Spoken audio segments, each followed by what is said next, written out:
Hello everyone, बड़ों को नमस्कार, छोटों को प्यार। मैं रूपाली आपका स्वागत करती हूँ रूपाली रसोई में। दोस्तों, जब हम अपने घर से दूर हो जाते हैं तो सबसे ज़्यादा क्या मिस करते हैं? मुझे जहाँ तक लगता है हम घर की बनी रोटी, पराठे, थेपला यही मिस करते हैं। तो जब मेरा बेटा स्कॉटलैंड गया था तो मैंने एक छोटी सी कविता लिखी थी कि वो घर की बनी रोटी, पराठे, थेपले कैसे मिस कर रहा है।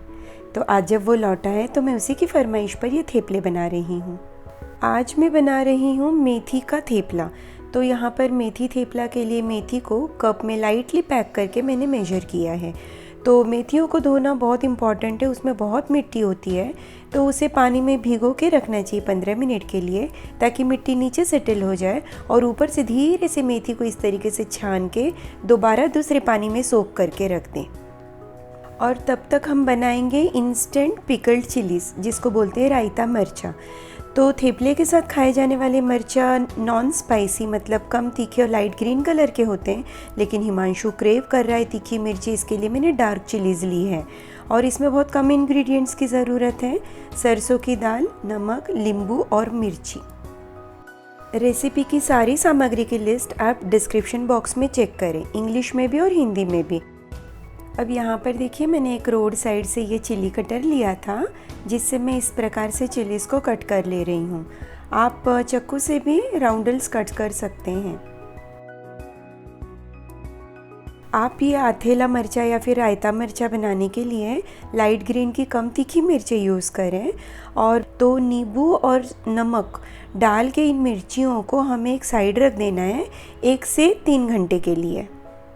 गर्मी के दिनों में ज़्यादा बाहर ना रखें, 1 से 2 घंटा ठीक है। आप विनेगर भी इस्तेमाल कर सकते हैं। 1 से 2 घंटे में मिर्ची अच्छी सॉफ्ट और खट्टी हो जाती हैं। उसके बाद उसमें सरसों की दाल, जो राई दाल है अचार में यूज़ करते हैं, वो मिला दें। ये बहुत बेसिक रेसिपी बता रही हूँ जो मैं ऑर्डर्स पे थेपलों के साथ दिया करती थी। तो अब बनाते हैं मेथी थेपला। आज मैं माइंड ब्लोइंग मेथी थेपला के सारे सीक्रेट्स आपको बताने जा रही हूँ। तो यहाँ पर हमने जो मेथी भिगो कर रखी थी उसे मैंने छलनी पर ले लिया है, ताकि उसका अतिरिक्त पानी ड्रेन आउट हो जाए। यहाँ पर मैंने गेहूं के आटे को कप में अच्छे से लेवल करके मेजर किया है। वैसे डिस्क्रिप्शन में ग्राम्स में भी मेजरमेंट्स मैंने दिए हैं अलोंग विद द कप्स। तो अब उसमें ऐड करें बेसन। थेपला में थोड़ी क्वांटिटी में बेसन होना बहुत ज़रूरी है, ताकि उसे हम बहुत पतला सा बेल सकें। अब ऐड करें स्पाइसेस। हल्दी आप थोड़ी बढ़ा भी सकते हैं, और लाल मिर्च अगर आप न डालना चाहें, पीले थेपले बनाना चाहें तो लाल मिर्च अवॉइड करें। हींग, अजवाइन को हाथ से क्रश करके भी ऐड कर सकते हैं, और सफ़ेद तिल। फिर डालें नमक। मैंने नमक का भी मेजरमेंट दिया है आपको।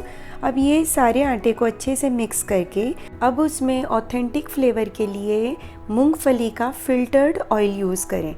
तो आप कोई सा भी तेल ले सकते हैं, लेकिन अगर आपको गुजराती फ्लेवर का चाहिए तो पीनट ऑयल यूज़ करें। और ऑयल की मात्रा बिल्कुल कम ना करें। ज़्यादा दिन तक थेपले को स्टोर करने के लिए ऑयल होना बहुत ज़रूरी है। अब ये देखिए, आटा गूंदने के लिए मैंने नीचे एक क्लॉथ का पैड ले लिया है, और यहाँ पर हमने छानी हुई और बारीक कट की हुई मेथी ऐड कर रहे हैं भरपूर मात्रा में। मैं आज आपको जो मैं ऑर्डर्स लेती थी थेपला का, वही रेसिपी शेयर कर रही हूँ, और मेरे क्लाइंट्स को बिल्कुल एडिक्शन हो चुका था इन थेपलों का, तो मैं आपको वही सेम की सेम रेसिपी बता रही हूँ। लेकिन अगर आपकी इच्छा है तो आप इसमें बारीक कटी हुई हरी धनिया भी ऐड कर सकते हैं, और कसूरी मेथी भी ऐड कर सकते हैं, बट ये मेरी ऑथेंटिक रेसिपी है।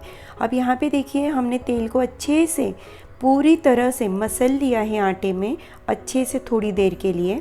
उसके बाद आप उसमें पानी ऐड करें थोड़ा थोड़ा करके। अब जो मैं थेपले घर पर बनाती हूँ उसमें मैं दही ऐड करती हूँ, और उसके बाद मैं पानी देखती हूँ कितना चाहिए। लेकिन जो ऑर्डर के थेपले हैं उसमें दही नहीं ऐड करती। काफ़ी लोग दही ओवरनाइट हम जमाते हैं, वो पसंद नहीं करते, इसलिए मैं सिर्फ पानी के थेपले बनाती थी। तो आप इसको घर में बना रहे हैं तो दही ऐड करें थोड़ा सा, और फिर थोड़ा थोड़ा करके पानी ऐड करें। जल्दबाजी बिल्कुल ना करें। हर एक इंग्रेडिएंट डालने के बाद में आटे को अच्छे से मिक्स करते हुए हम इस आटे को लगाएंगे। तो यहाँ मैंने थोड़ा थोड़ा करके पानी ऐड किया है। आप देख सकते हैं कैसे धीरे धीरे, लेकिन ये डो थोड़ा सा स्टिकी और प्लाएबल और सॉफ्ट होना चाहिए, क्योंकि जब थोड़ा सा स्टिकी डो है तो थेपले भी काफ़ी सॉफ्ट बनते हैं।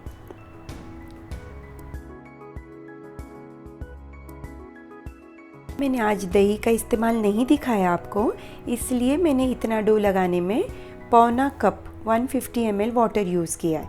लेकिन अगर आप दही यूज़ करते हैं तो पानी कम लगेगा, तो ये थोड़ा आपको देखना रहेगा। अब ये गूंदे हुए आटे को तैयार ना समझें, क्योंकि इसमें मेथी देखिए कितनी क्रिस्प है।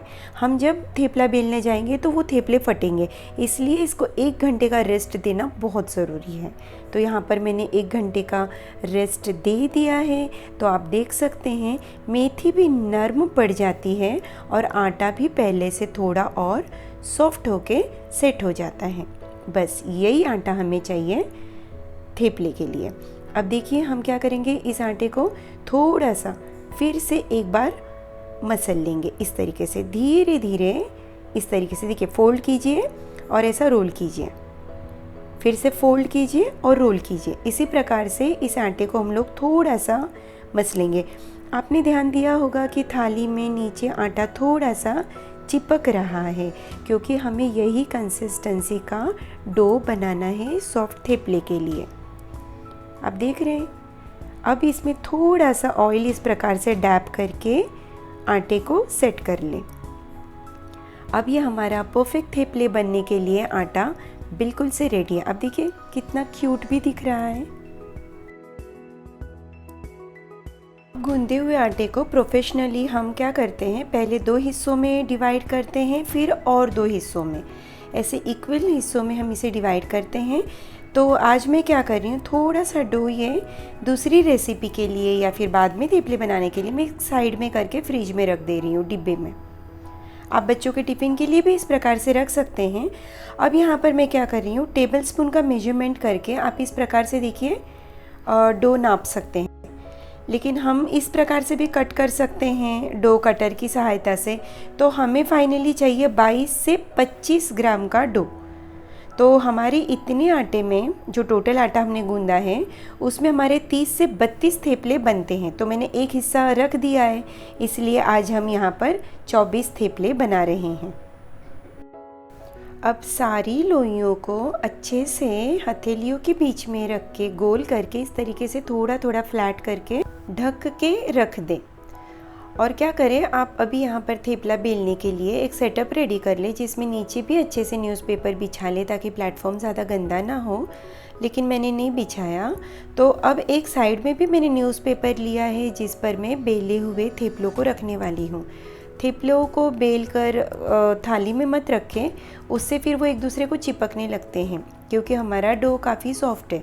तो यहाँ पर मैंने थोड़ी लोइयों को बढ़ा लिया है आटे से।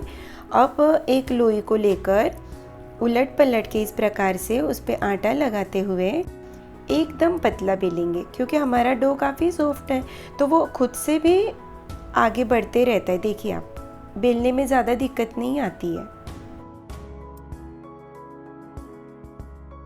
आपने अगर आटा अच्छे से लगाया है, सब चीज़ की सावधानी बरती है, तो आप भी इतना पतला ट्रांसपेरेंट सा थेपला बेल सकते हैं। देखिए कितनी आसानी से बिल गया। तो अब हम क्या करते हैं, आधे थेपलों के लोइयाँ बढ़ा लेते हैं और उन्हें बेल लेते हैं, उनको सेक लेते हैं। बाकी का डो तब तक ढक के रखेंगे, फिर दूसरा बैच बनाएंगे। थेपले बहुत ही नाजुक होते हैं, तो उन्हें रोटियों की तरह इकट्ठा बेलना और सेकने का काम नहीं करना चाहिए। इकट्ठे थोड़े थेपले बेल ले और उनको सेक ले, फिर बाकी के बनाएं। इसी प्रकार से जब आप बनाएंगे तो आपके सारे के सारे थेपले अच्छे से नरम बनेंगे। वरना क्या हो जाएगा, हड़बड़ी में कोई ना कोई कड़क हो जाएगा, क्योंकि ये बहुत पतला बेला है तो सेकने भी थोड़ी ही सेकेंड्स लगती हैं। तो यहाँ पे देखिए मैंने एक बैच बना लिया है। यहाँ पर थेपला को रखने के लिए मैंने एक डिब्बे में टिश्यू पेपर लाइन किया है। और यहाँ पे देखिए मैं ट्रेडिशनल लोहे का बहुत बड़ा तवा ले रही हूँ, जो मैं प्रोफेशनली यूज़ करती थी। थोड़ा सा ग्रीस करके तवा हाई हीट पे एकदम गर्म कर ले। एकदम गर्म तवे पर ही आप थेपला डालें। देखिए इस प्रकार से थेपला डालने के बाद में ध्यान से देखिए छोटे छोटे बबल्स उठ रहे हैं, तब आप उसे पलटिए और इस प्रकार से धीरे धीरे हल्के से सिर्फ उसके ऊपर स्पैचुला रोल करें, फिर से पलट दें और अब की बार तेल लगाकर उसको पलट के फिर से तेल लगाकर, बस अब हमें 2 ही बार और पलटना है फटाफट से। देखिए बस ये अपना थेपला रेडी हो गया है। तावे पर ज़्यादा देर थेपला रखने से वो कड़क हो जाएंगे और हीट हमेशा हाई रहेगी। और अगर आपका तावा पतला है तो मीडियम कर ले, बट स्लो ना करें। थेपले पर हल्के हल्के से चम्मच चलाना चाहिए, उसे दबा दबा के नहीं सेकना चाहिए वरना वो कड़क हो जाएगा। सेके हुए थेपलों को इस प्रकार से एक के ऊपर एक तह करके ही रखना चाहिए। और देखिए कितना नाजुक सा थेपला बना है। और जब आप स्टोर करें तभी भी एक दूसरे के ऊपर रख कर इस प्रकार से उसे दबा कर फिर स्टोर करना चाहिए। तो यहाँ पर मैं ये दूसरी बैच को बेल रही हूँ। जब मैं ऑर्डर्स लिया करती थी तो 200 से 400 थेपले मैं अकेले ही बना लेती थी। तो नॉस्टैल्जिक मोमेंट मुझे भी याद आ रहा है अचानक से। ये ऑथेंटिक थेपले के साथ में गोभी मुठिया और मेथी मुठिया ये सब भी बहुत ही फेवरेट था मेरे क्लाइंट्स का। तो उनकी भी मैं रेसिपी लिंक ऊपर दे दूँगी, आप ज़रूर चेक कीजिएगा। उसमें भी मैंने सारे मेजरमेंट्स दिए हैं। थेपला बनाने के लिए जो भी सीक्रेट्स मुझे पता थे, जो भी मुझे जानकारी थी, मैंने आज आपसे शेयर की है। फिर भी अगर आपको कोई सवाल है, कोई क्वेरी है तो आप कमेंट बॉक्स में ज़रूर लिखिए, मैं उसका आंसर ज़रूर दूँगी। तो यहाँ पे देखिए मेरे सारे ही थेपले बन के रेडी हो गए हैं। तो आज का फरमाइशी ब्रंच रेडी है। मेथीना थेपला, आथेला राईना मरचा और गुआर बटेटाનું શાક, मतलब गुआर फली आलू की सब्जी। तो आज ऑथेंटिक गुजराती स्टाइल में ब्रंच बना है। मैं ऊपर लिंक शेयर कर दूंगी कि मैंने गुआर फली आलू की सब्जी गुजराती स्टाइल में कैसे बनाई है।